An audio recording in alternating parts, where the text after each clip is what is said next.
incident can record that incident with your police force and any police force in the country as a hate incident. They may not have known the context, may know nothing about it. Yeah, well, that's why we need to build up a picture of what's going on in South Yorkshire. Exactly what is it that's being people are talking about? What is it that's being recorded?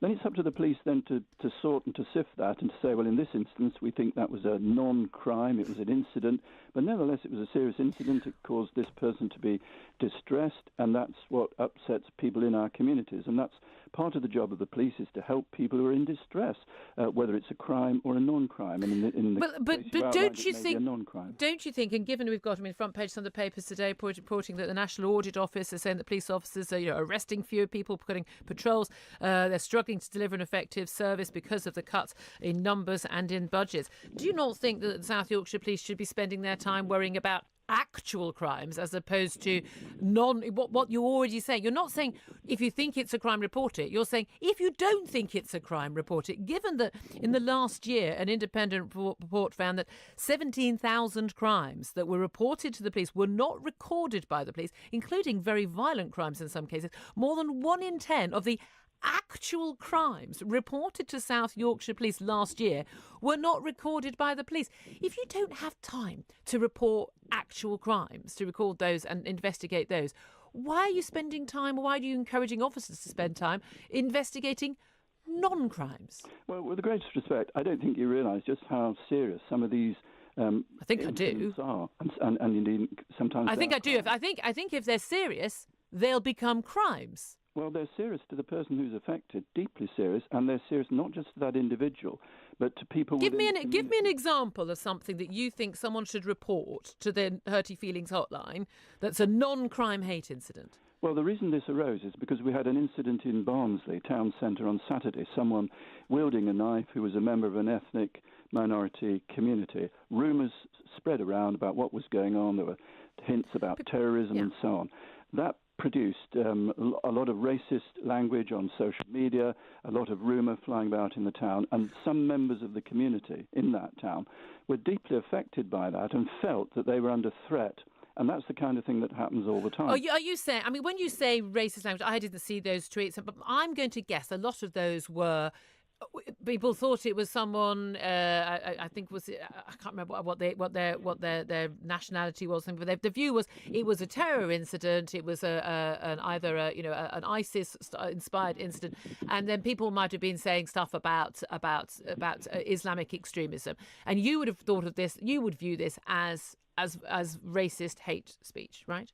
Well, the reaction to that on the part of some people was quite extraordinary. They used it as an occasion to simply heap abuse on part of our community. Now, that's wrong, and some of that may well be criminal, but a lot of it was non-crime. So if it's, wait a minute, so again, so the stuff that's criminal, you may or may not want to investigate. The stuff that's not criminal, none of your business. Freedom of speech in this country. As long as someone's not actually inciting violence or threatening violence, they have a right to express their opinion in this country last time I looked. People have a total right to express their opinion. Except if you don't like it.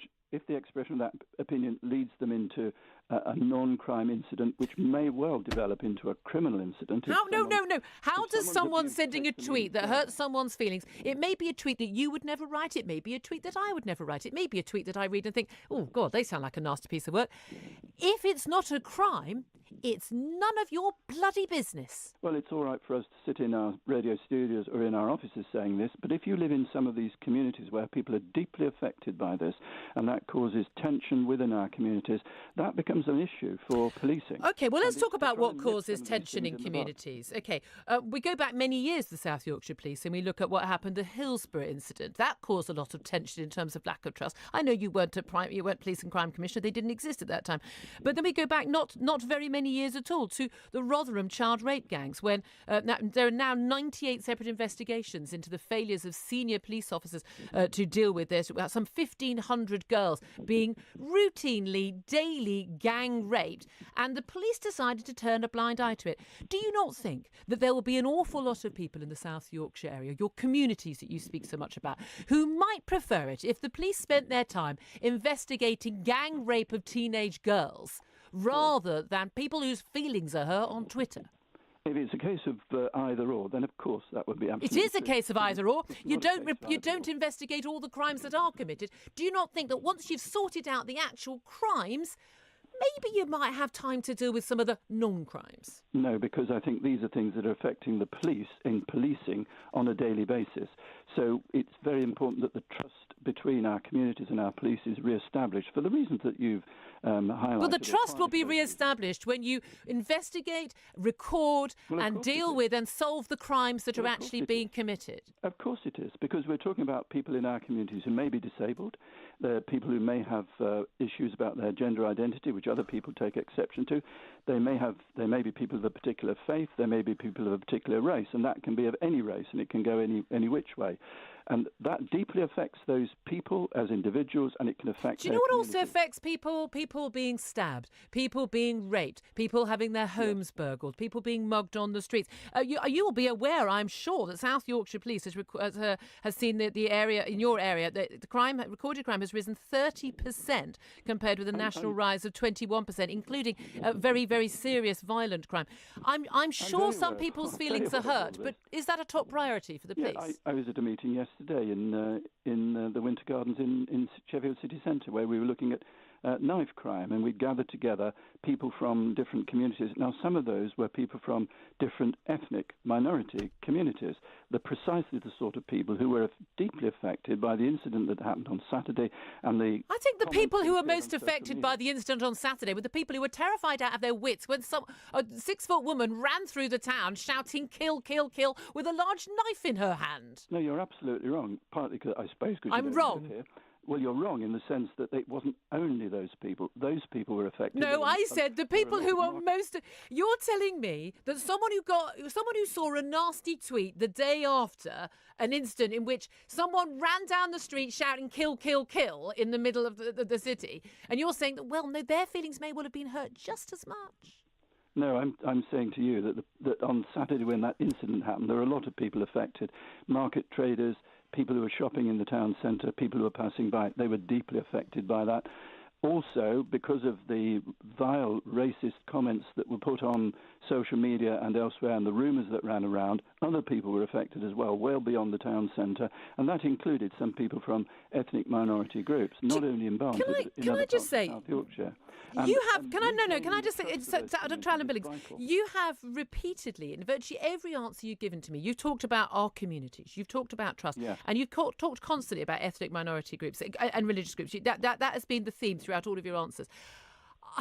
Now, maybe it's because I don't know. Maybe it's because the person I am. I don't know.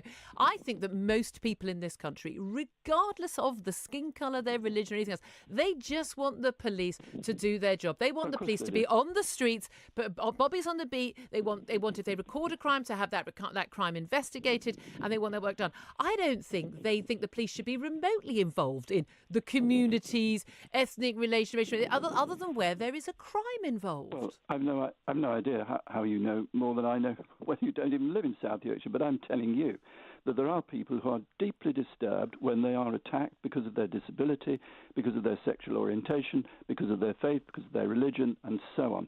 And that deeply affects them as individuals. Do you think it affects them as much as people who are mugged and raped and stabbed? These aren't either or. These are not either or. They are either or, because your police force clearly doesn't have the resources to actually investigate all of the actual crimes that are happening that really affect people. Our police force has the resources to do the job that I want it to do. And this is part of the job that I want it to do. Because, as I keep telling you, this is the bit that I do repeat, building trust between the police force and its community, or its diverse communities, is an essential part. All right, let me give you a scenario. You say your police has got all the resources, fine. Let's say you've got one police officer who's available. You get 2 calls. One call is, I've just come home. I've been burgled. There's a possibility the burglar may even still be in the house. I'm very, very scared. Please send the police now. And you've got another call from someone who says, someone sent me a nasty tweet online. Who do you send the police officer to? Well, that'll be triaged by the call centre. Who should? You're the Police and Crime Commissioner for South Yorkshire, Dr. Alan Billings. Who should they send the police officer to? Well, I'm just telling you, the call handler will triage that. They'll make a decision about where. And I'm asking you who they should send the police officer to. Let me get to the end of the sentence. And the end of the sentence is that in that case, they will go to the burglary. Clearly. Thank God. Thank God. No, that's called triaging, and that goes on every single day, every single minute of every day, as police get. What if the burglar wasn't in the house? What if it was just a burglar? Oh, I've come home, and I've been burgled over the weekend, and I've come home, but the burglar's not there. Would you still send the police officer then, do you think? Well, they'll have to decide on resources they've got available. Would it depend on how hurt their feelings were by the burglary? No, it won't. It'll depend on what forces are available at that time to deploy. And sadly, because of the cuts, because there are fewer police officers, then it's not always possible to send someone along every time when there's a house burglary. So a decision will have to be made. It's not possible to send a police officer every time there's been a house burglary, but we're going to ask the public to report non-crime hate incidents, which will use up police time. Yes, because as I keep repeating, there will be people within our communities who need to trust the police, because if they can't trust them to protect them, which is how are you going to protect people from non-crime hate incidents?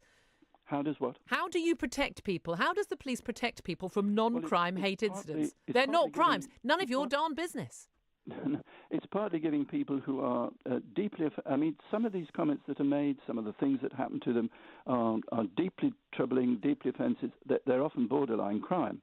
So that if someone is assaulted verbally or physically or whatever, because of the way they're dressed, is a crime. For example, that's important that they are reported. And sometimes people don't always know the difference between an incident and a crime.